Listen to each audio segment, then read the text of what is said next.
یہ کہانی ایک خوبصورت گاؤں کی ہے جہاں درختوں کی سرسبزی اور پہاڑوں کی خوبصورتی نے اسے جنت کا ٹکڑا بنا رکھا تھا۔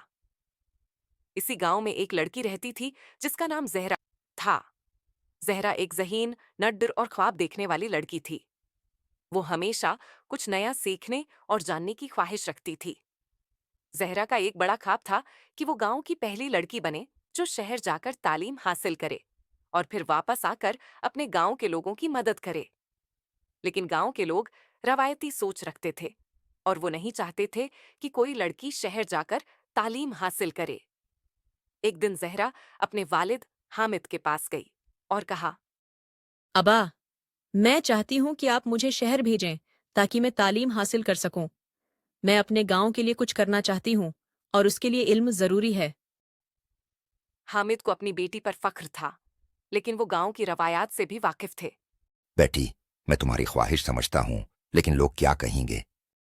زہرا نے مسکراتے ہوئے کہا، ابا، اگر ہم ہمیشہ یہ سوچتے رہے کہ لوگ کیا کہیں گے تو ہم کبھی آگے نہیں بڑھ سکیں گے۔ میں آپ کا ساتھ چاہتی ہوں اور میں یقین دلانا چاہتی ہوں کہ میں کبھی آپ کو مایوس نہیں کروں گی۔ حامد نے کچھ دیر خاموشی سے سوچا اور پھر آہستہ سے کہا، اچھا بیٹی، میں تمہیں شہر بھیجنے کے لیے تیار ہوں، لیکن یاد رکھو، تمہاری کامیابی ہی تمہاری سب سے بڑی طاقت ہوگی۔ زہرا نے خوشی سے اپنے والد کا ہاتھ پکڑا اور اگلے ہی دن شہر کے اسکول میں داخلہ لینے کے لیے روانہ ہو گئی۔ شہر کی زندگی گاؤں سے بہت مختلف تھی، لیکن زہرا نے اپنی محنت اور لگن سے ہر چیلنج کا مقابلہ کیا۔ وہ دن رات پڑھائی کرتی اور ہمیشہ اپنے گاؤں کے بارے میں سوچتی رہتی۔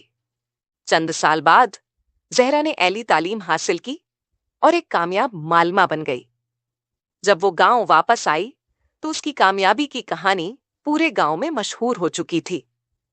وہ اب گاؤں کی لڑکیوں کو تعلیم دلوانے کے لیے کام کرتی تھی اور انہیں سکھاتی تھی کہ خواب دیکھنا اور انہیں پورا کرنا ممکن ہے، بس ہمت اور محنت کی ضرورت ہوتی ہے۔ یوں زہرا نے نہ صرف اپنے خواب کو پورا کیا بلکہ گاؤں کی لڑکیوں کے لیے ایک نیا راستہ بھی کھولا۔ وہ اب ہر ایک کے لیے امید کی کرن بن چکی تھی۔